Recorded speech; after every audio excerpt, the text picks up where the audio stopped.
Alright guys, welcome back. I want to do a quick video on how to do a basket stamp on leather. Now this is on a checkbook cover that I'm making, and by no means am I a pro or a master at tooling. I'm still learning myself, but I'm getting better and better, I think. So I just want to do a quick video on how I do a basket stamp, and then I got a Bible cover I'm going to do, and I'll try to film that whole video. So let me move the camera and I'll show you how I do it. And I think you can see that alright. Alright, first thing you're going to want to do is take a ruler and go from corner to corner if you're going to do a diagonal. Now I'll just take a pencil, and you don't want it on any of your work here. So just take a pencil and I lightly just put a line.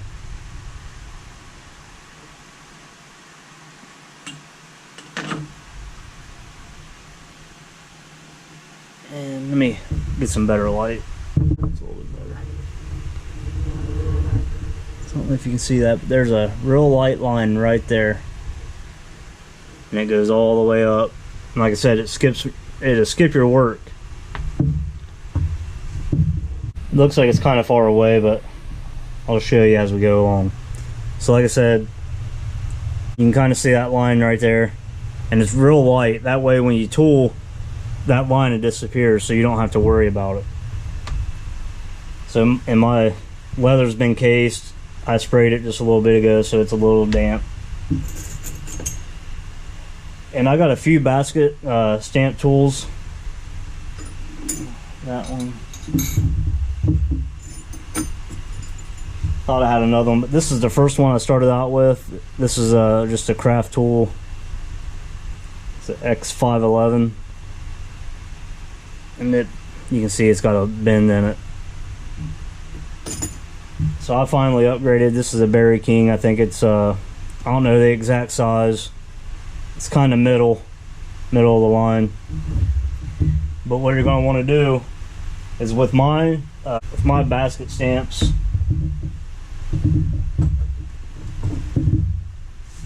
I tend to use this. This is a Berry King mold,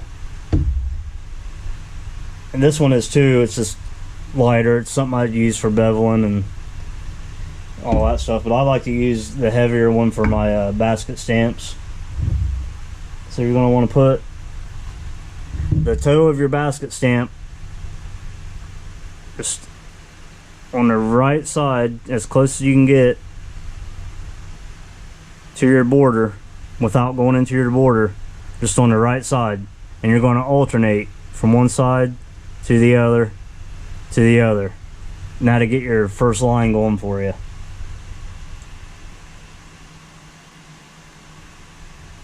So if you get that on your line, and this, you can go. So that's the first one, and it's right, the left side of that basket stamp's right on the line. And then you put the back foot or toe of that basket stamp in the left front of the last one you just done, and you line that up on that line.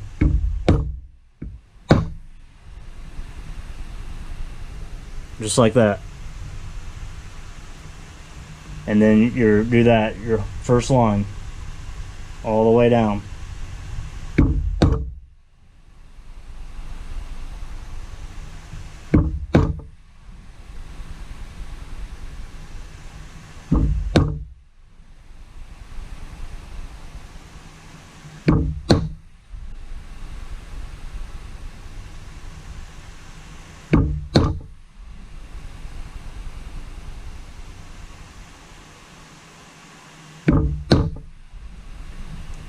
So just like that.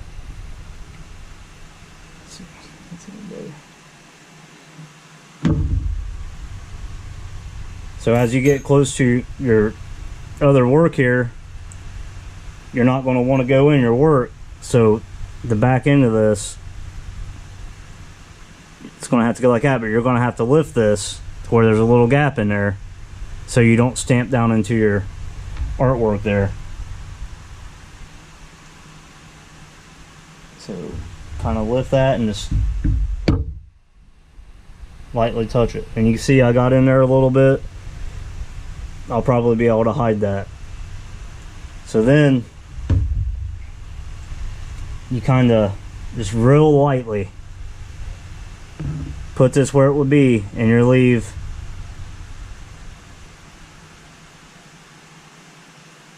Just a little indent, and you'll see where you need to be for your next one. Now when you start doing all your decorative cuts and stuff in your leaves and flowers, you'll never see any of those marks that you make.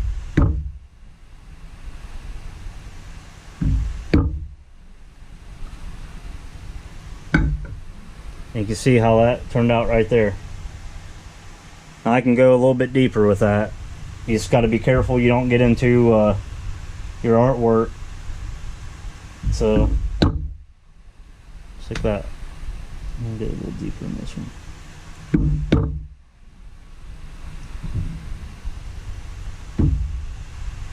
So, and you're going to do the same thing. You're going to come over here, kind of see where that lands at, and you're going to have to lean it. Just like that.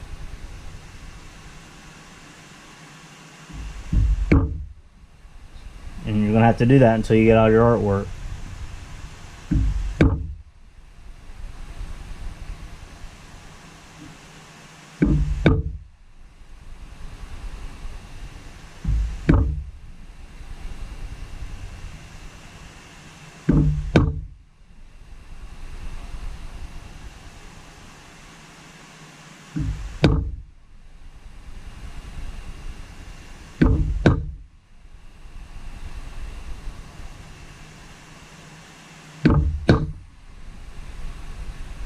And then again, when you get close to your border, because you're going to run like a camouflage tool around, and that will hide a lot of that around the border. It will hide 99% of it. And you can always go back in if you need something darker. Okay.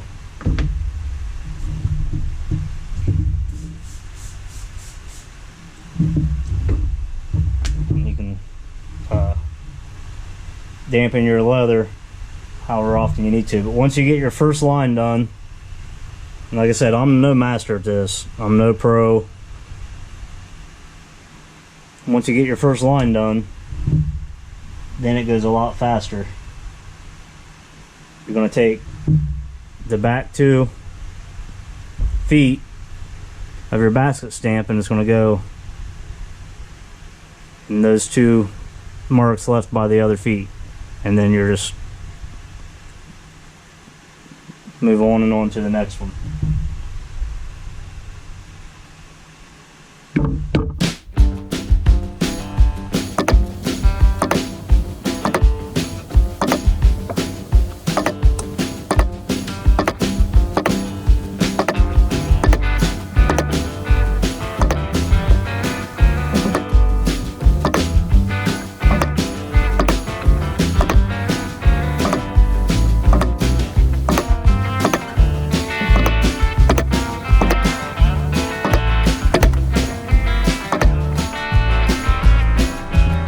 What you end up like.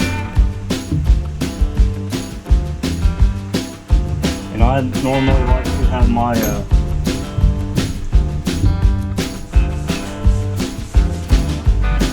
I normally like to keep my leather pretty damp. It helps me makes my tooling turn out a little bit better.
after you're done, that's what it'll look like.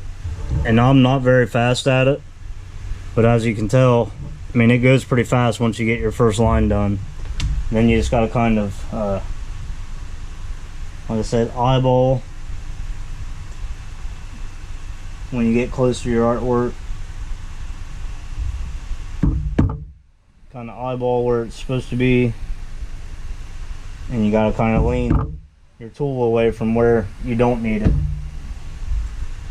Then all this, there'd be a camouflage tool, which is this. And I really probably ought to use a bigger one for it, but I don't have one, so this one will work.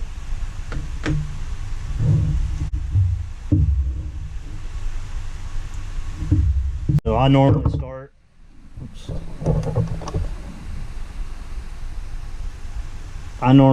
in the corner.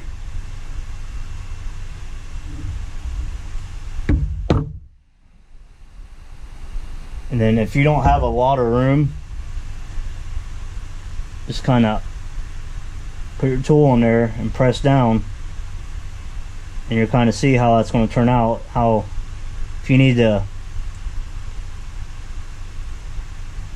overlap your tool a little bit, or with leather work, you can hide a lot of stuff. And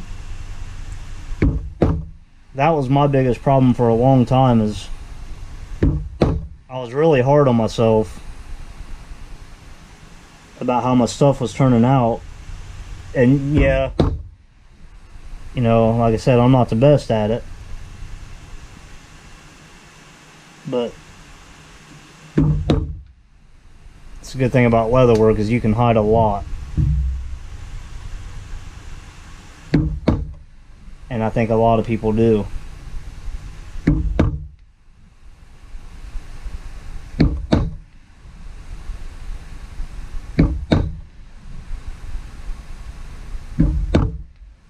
And then I'll come back,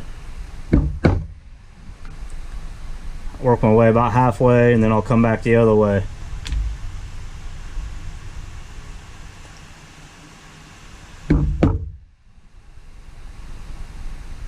And that should end up pretty close.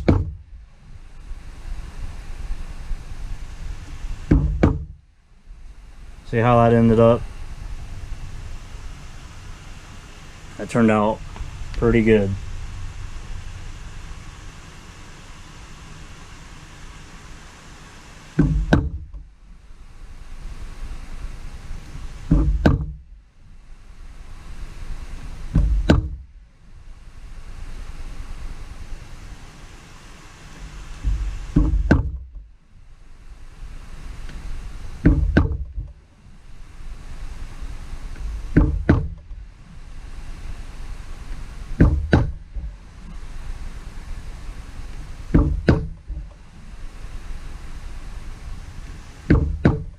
Again, go about halfway, okay, then go down to the other side.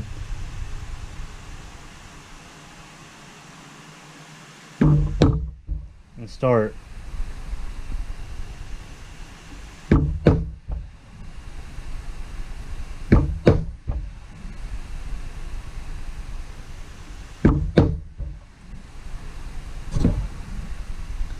And again,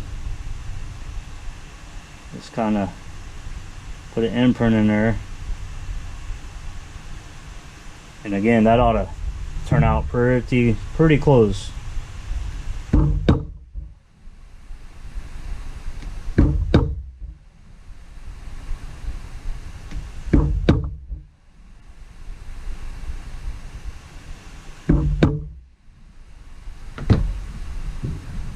there you go. That's how you do a basket stamp. And like I said, when you do your detail work in here, you'll never see none of that.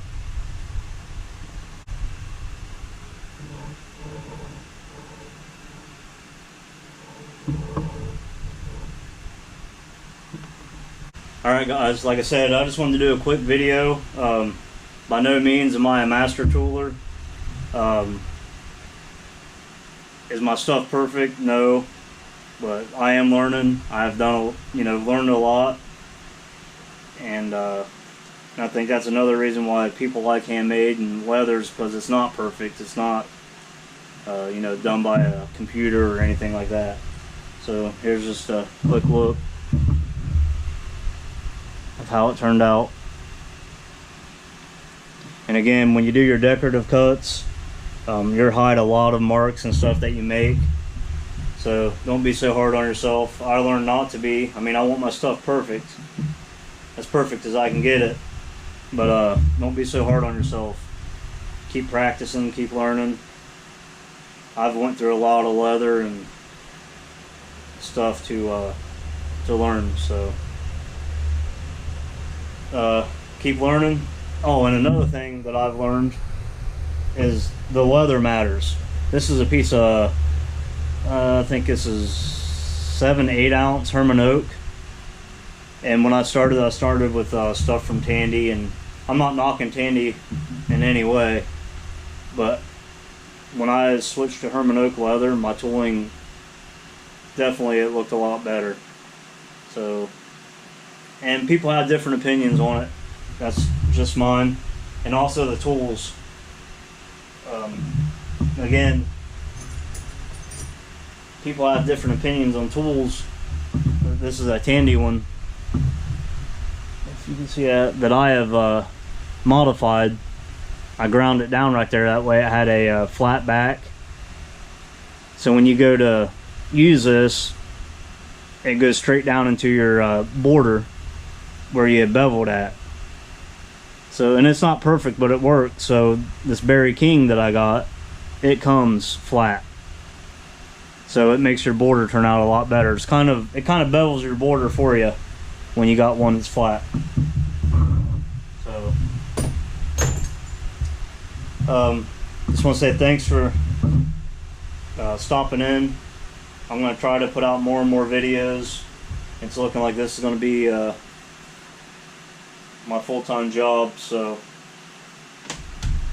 I'm going to have to try to put out 1 or 2 videos a week. So appreciate stopping in. Please support us, and you know, we're small and just getting started, so appreciate stopping in. Thank you.